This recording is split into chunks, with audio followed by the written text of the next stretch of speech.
여러분 그 이사야라고 하는 이 성경을 후반부에 가서 이 편지를 받고 있는 그 대상이 누구인가, 성경을 이해하는 첫 번째 접근 방법이 그겁니다.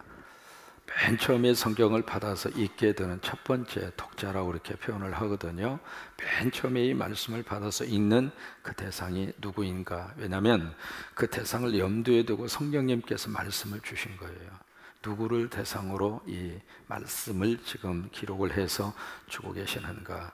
이제 그것을 이해를 해야 이 말씀의 배경이 열리게 되고 그 배경이 이해가 돼야 이 말씀의 전체적인 문맥을 함께 따라갈 수 있는데, 이사야라고는 이 성경의 후반부에 그 성경의 말씀은 지금 누구에게 하시는 말씀이냐면 바벨론, 아수르, 거기에 포로로 끌려가 있는 대상이 첫 번째 이 말씀을 받아 읽는 독자입니다. 그러면 그들은 지금 어떤 상태 속에 있는가? 포로 상태입니까? 포로 상태가 아닙니까? 1번이에요? 2번이에요? 어쨌든 앞에 봐야 답이 나옵니다. 여러분, 포로 상태가 되었다고 하는 것은 말로 표현할 수 없는 삶의 엄청난 변화입니다. 근데 그 상태 속에 있는 그들을 향하여 말씀을 주고 있어요. 말씀을 주고 있는데 특히 이사야 43장 10절에 보시면 두 가지로 말씀을 딱 해주고 있습니다. 뭐라고 말씀을 하셨냐면, 너희는, 그 다음에 첫째는 내 종이다, 그 다음에 너희는 내 증인이다, 이 말씀을 하세요. 그러면 여기 너희라고 하는 그 대상이 누구냐면 지금 포로로 끌려와 있는 거예요. 남의 지금 종살이를 하고 있습니다. 노예예요. 노예가 무슨 인격이 있고, 노예가 무슨 자유가 있고, 노예가 무슨 소유가 있고, 아무것도 없는 거예요. 그 상태 속에서 지금 철저하게 매여서 근근히 살아가는 그들을 향하여 하나님이 주시는 메시지가 그예요. 너는 내 종이다, 이 말이에요. 그러니까 인간적으로 지금 그런 상태 속에 지금 빠져 있다 하더라도, 죄를 지어서 하나님의 징계를 받아서 이 지경까지 왔다 하더라도 다시 한번 하나님의 그들에게 너는 내 종이라, 그 말이에요. 그로 끝나지 않고 너는 나의 증인이라, 마이 위트니스라고 하는 말을 쓰고 있거든요. 종으로 끝나지 않고 하나님의 종이라는 이야기는 소속 자체가 땅이 아니라, 그 말이에요. 우리는 하늘에 속한 자라, 그 말이에요. 하나님에게 붙들려 살고 있는 자라고 하는 거죠. 그 말씀과 더불어서 너는 해야 할 일이 있다, 그 말이에요. 넌 내 사명을 가지고 지금 살고 있는 것이지 어쩔 수 없이 노예가 돼서, 목공이 포도청이니까 목숨이 붙어 있으니까 그냥 죽지 못해서 살고 있는 그런 인생이 아니라고 하는 거예요. 이 두 단어가 그 포로에 끌려와서 살고 있는 그 백성들에게 있어서는 엄청난 자존심의 회복입니다. 한번 해보실까요? 나는 하나님의 종이고 나는 하나님의 증인이다. 오늘 44장 이 후반부에서도 내 종이다라고 하는 말을 두 번이나 씁니다. 야곱아, 이스라엘아, 넌 내 종이다. 여러분, 살다가 보면은 삶의 자리는 안정되고 보장된 삶의 자리 아무것도 없습니다. 오늘은 지금 누리고 있지만 내일 누릴 수 있을지 없을지 보장되어져 있지 않고, 어차피 집을 나가면서 다녀오겠습니다, 인사할 수 있는 자유는 있어도 그 자리에 다시 다녀올 수 있도록 보장받은 인생은 없습니다. 말은 할 수 있겠죠. 네, 다녀오겠습니다. 말할 수 있는 그런 자유는 있겠죠. 그러나 다녀오고 안 다녀오고는 내 소관이 아닙니다. 그래서 우리 삶의 자리는 항상 그런 속에서 우리들이 살아가고 있습니다. 근데 그 속에서 적어도 나라고 하는 존재를 다시 한번 복음과 하나님의 말씀과 은혜 속에서 다시 한번 재해석을 할 수 있도록 해주는 이 말씀이 바로 그거예요. 포로로 끌려와 있지만 넌 내 종이다. 여러분, 우리는 하나님의 종입니다. 하나님의 자녀입니다. 하나님에게 소속이 되어져 있습니다. 물질이 많든 적든 그것을 떠나서 많이 배웠던 못 배웠던 내가 지금 삶의 환경이 노예처럼 사는 그런 삶의 환경이 나에게 떨어져 있다 하더라도 적어도 나는 하나님의 종이다, 그거예요. 또 종으로 끝나지 않고 나는 하나님의 증인이라, 그거예요. 그 말씀을 하시면서 여기서 이제 45장에서는 내 증인이라고 하는 부분을 다시 언급하고 있고 44장에서는 내 종이라고 하는 것을 다시 한번 언급을 하시면서 무슨 약속을 주시느냐면 내가 너를 구속할 것이다,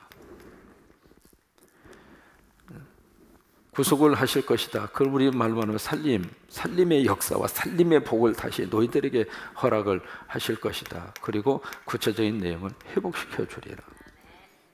그 회복이라는 단어 속에 다시 너희들이 고향으로 돌아가게 될 것이고, 고향에 돌아가면 무너진 성전을 다시 세우게 될 것이고, 그래서 회파된 그곳에 하나님의 거룩한 역사와 능력을 통해서 다시 한번 일어나게 될 것이다. 그 회복의 메시지를 주시고 있는데, 그 회복의 거룩한 역사를 누가 할 것인가? 고레스를 통해서 할 것이다. 고레스라고 하는 말이 처음으로 44장에 등장을 합니다. 이 지중해를 중심으로 해서 고레스라고 하는 이 사람이 역사의 전면에 등장을 하는데, 사실은 그 배경을 쭉 같이 이렇게 들여다보면은요, 저 사람이 그 거대한 강국 바벨론을 상대로 싸워서 이길 만한 그런 규모도, 그런 국가 경쟁력도, 그런 것도 없었어요. 근데 하나님이 그렇게 들어 쓰시더라고요. 하나님이 들어 쓰시면 약한 자도 강한 자보다 더 크게 들어 쓰시는 거예요. 하나님이 들어 쓰시면 없는 자도 있는 자보다 더 크게 하나님이 들어 쓰시고, 그러니까 하나님이 들어 쓰시면 우리 기대를 뛰어넘는 역사를 하나님이 이렇게 세우시더라고요. 고레스가 바로 그런 대표적인 사람이에요. 이번에 우리 수능을 보는 친구들 고레스처럼 하나님이 쓰시기를 바라고, 우리 성광이 모든 식구들을 고레스처럼 하나님이 쓰시기를 바라고요. 그래서 이 고레스라고 하는 사람이 바로 메데 파사, 그 나라를 연합해서 통일 국가를 형성하고, 메데 파사를 중심으로 해서 바벨론과의 싸움에서 극적으로 승리하도록 그렇게 하나님의 역사의 판도를 바꾸셔서, 이 고레스라고 하는 사람이 통치하던 이 시절에 바로 서쪽으로는 지중해, 그 다음에 동쪽으로는 인더스 강까지 차지를 해요. 이게 여러분 지도를 보시면은 인더스 강하고 이쪽에 지중해까지는 엄청나게 큰 땅덩어리입니다. 그런데 참 신기한 게요, 그 왕국이 딱 200년 지속하고 역사 속에서 사라집니다. 하나님이 쓰시려고 그렇게 해주신 거예요. 딱 200년밖에 역사 속에서 존재하지 않았어요. 그러면서 이 말씀을 하시면서 고레스 어떻게 표현까지 하느냐, 오늘 마지막 절에 고레스를 뭐라고 하나님이 말씀을 하셨냐면, 나의 뭐라고 그러냐면 목자라고 그래요. 와, my shepherd. 고레스가 하나님의 고레스는 나의 목자다. 이 단어는 누구에게 썼는가? 모세에게 썼던 단어입니다. 모세에게 썼던 그 단어를 고레스라고 하는 이방인 왕에게 딱 붙여주면서 고레스는 나의 목자다. 그러면서 고레스라고 하는 사람이 뭘 할 것인가? 마지막 절에 그렇게 말씀을 하고 계세요. 28절에 보시면 고레스에 대하여는 이르기를 내 목자라. 그 다음이 중요해요. 그가 나의 모든 무엇을 기쁨을 뭐하리라? 그가 나의 모든 기쁨을 성취하리라. 그러니까 고레스가 하나님의 기쁨을 이루어 드리게 되리라, 그 말이에요. 고레스가 하나님의 마음을, 하나님의 심정을, 하나님의 뜻을 그대로 갖다가 실천하게 될 것이다. 그래서 결국 고레스를 통해서 그 백성을, 포로로 끌려와 있는 그 백성, 그 완전히 노동력입니다. 돈들이 자꾸 부려먹을 수 있는 노동력이에요. 그 노동력을 완전히 쑥 빠져나가면 국가의 경제 기반이 흔들릴 수밖에 없는데, 그럼에도 불구하고 하나님이 고레스를 통해서 예루살렘 성전을 다시 회복하게 하시고, 이스라엘 백성들의 유대 종교, 신앙적인 영성이 회복하도록 역사를 하고, 그 일을 지금 전면에 나서서 한 사람이 누구냐면 고레스란 말이에요. 그러면서 그 고레스가 나의 기쁨을 성취하리라.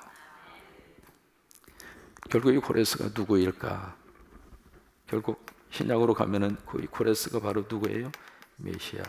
결국 누구예요? 예수 그리스도예요. 예수님에 대한 모습을 고레스를 통해서 우리가 역사 속에서 보여준 거예요. 고레스의 그 모습 속에서 우리는 예수 그리스도의 모습을 이제 발견을 하게 돼요. 오늘 바자위를 합니다. 바자위 무엇과 뭐죠? 선교와 구제입니다. 우리가 이 두 단어를 보면서 곰곰이 좀 생각을 해봐야 할 필요가 있습니다. 어느 게 중요한가? 라고 하는 질문을 할 때가 있습니다. 교회가 선교가 중요한가, 구제가 중요한가? 라고 하는 인식을 갖는 경우가 있고, 거기에 대해서 이제 혼돈을 갖는 경우가 있습니다. 만약에 선교 쪽에 강조를 두다 보면 구제는 선교를 위한 하나의 수단이 되는 거예요. 그러니까 왜 구제하는가? 선교를 위해서 구제한다. 그렇게 이야기하거든요. 그런데 그 자체가 맞는 것 같으면서도 사실은 바른 생각이 아닙니다. 이 두 가지의 것은 사실 둘이라기보다는 하나입니다. 우리가 왜 구제를 하는가? 선교 목적으로 구제를 하는 건 아니에요. 그냥 구제를 위해서 구제를 하는 거예요. 그러니까 보세요.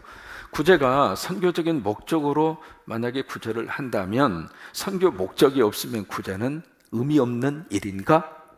그건 아니에요. 여러분 그렇잖아요. 그러니까 선교를 하든 구제를 하든 이 자체가 하나님께서 원하시는 것이고, 또 하나 고레스를 통해서 나의 하나님의 기쁨을 성취해 드리는 것처럼 우리 성도들이 다 고레스가 돼서, 오늘 바자회 여러분들은 다 오늘 고레스예요. 부수를 맡아서 책임지시는 부수장 다 고레스고, 오늘 이름은 다 차 고레스, 이 고레스, 박 고레스, 다 고레스. 왜? 하나님의 기쁨을 성취해 드리는 사람으로 하나님이 우리를 쓰시는 거예요. 그러면 그 하나님의 기쁨이 바로 이 선교와 구제라고 하는 것을 통해서 나타나게 되는데, 이 자체가 어떤 그 구제가 선교 그런 게 아니라고 하는 거예요. 선교도 구제도 선교도 하나예요. 이 두 가지의 것의 정신은 바로 뭔가? 나눔입니다. 나눔. 이 나눔이라고 하는 것에 대한 출발이 바로 뭐냐면 우리라고 하는 개념의 확장이에요.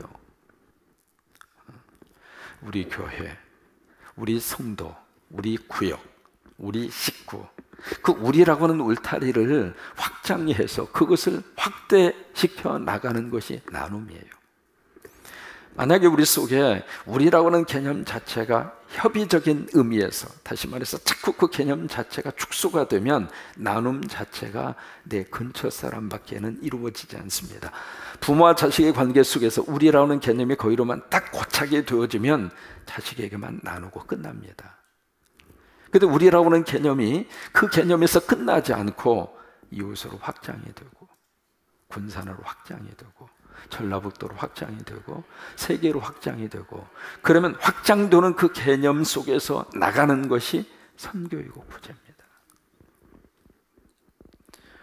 어떤 결과를 늘 우리들이 생각하고 결과 속에 늘 우리들이 매이기 시작을 하면 사실은 가장 중요한 정신이 사라져요. 그냥 하나님이 하라고 하니까 아멘하고 하셨으면 좋겠어요.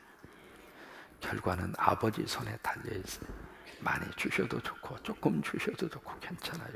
그러나 쓸 때는 많으니까 많이 주셨으면 좋겠어요.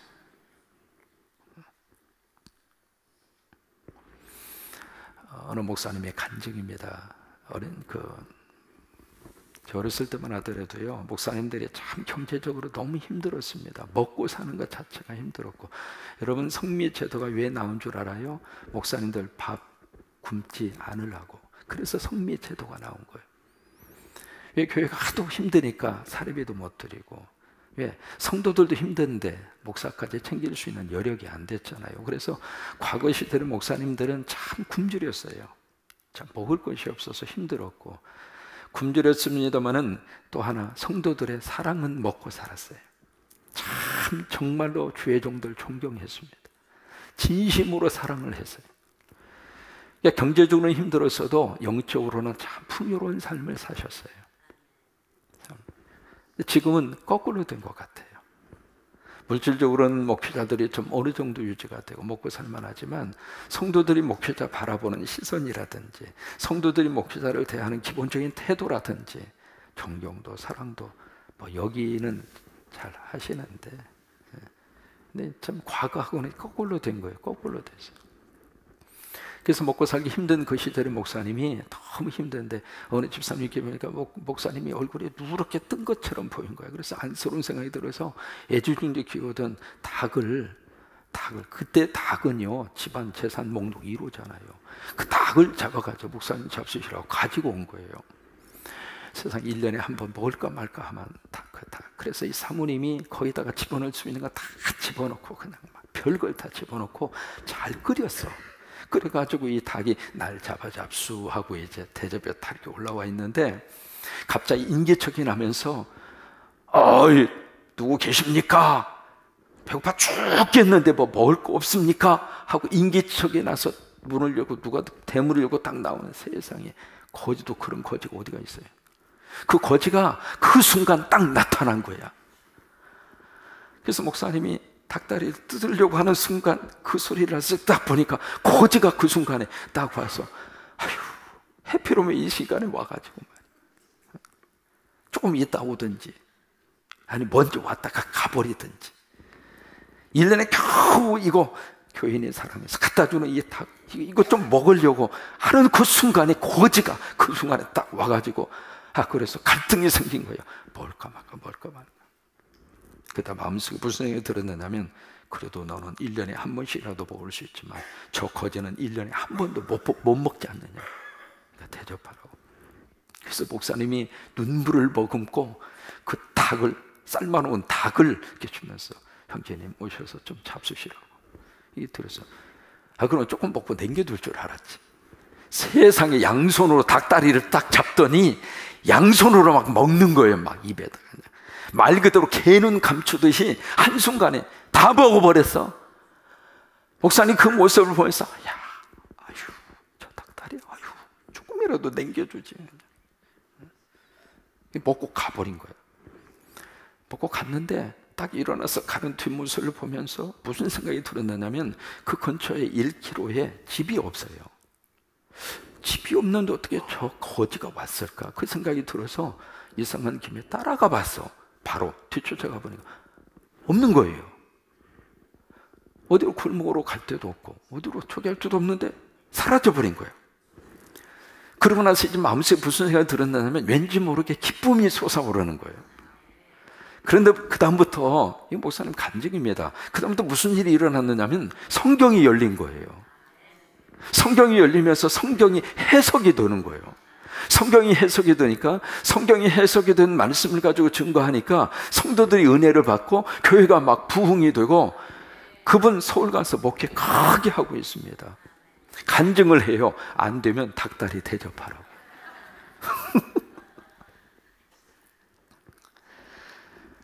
오늘 우리 바자회는 선교입니다. 구제이면서도 선교입니다. 따라서 한번 하세요. 나는 선교사입니다. 오시는 분들 다 고레스처럼 맞이하시기 바랍니다. 인상 절대로 쓰지 마시고 티켓 안 가지고 와서 뭐라고 그러지 마시고 그냥 드리세요. 우리가 뭐 이익을 크게 남기기 위해서 이 장사를 하는 목적이 그게 아닙니다. 그냥 축제가 됐으면 좋겠어요. 사역하면서 절대로 큰 소리 내지 마시고 사역하면서 절대로 감정 노출하지 마시고 그래서 오늘과 내일이 바로 이 성광교회가 한마당 축제가 돼서 오시는 분들이 사역하는 우리들의 모습을 보면서 야 어떻게 당신들 이렇게 할 수 있느냐고. 그래서 우리가 물건을 파는 것이 아니라 내가 만난 예수님을 그들에게 전달하고 내가 지금 품고 있는 고레스처럼 하나님의 기쁨을 성취해 드리는 고레스로 내가 오늘 하루 내일까지 사역을 하고 감당하고 또 그런 역사가 오늘 이 선교와 구제의 바자회를 통해서 멋지게 일어날 수 있게 되기를 주의 이름으로 축원합니다.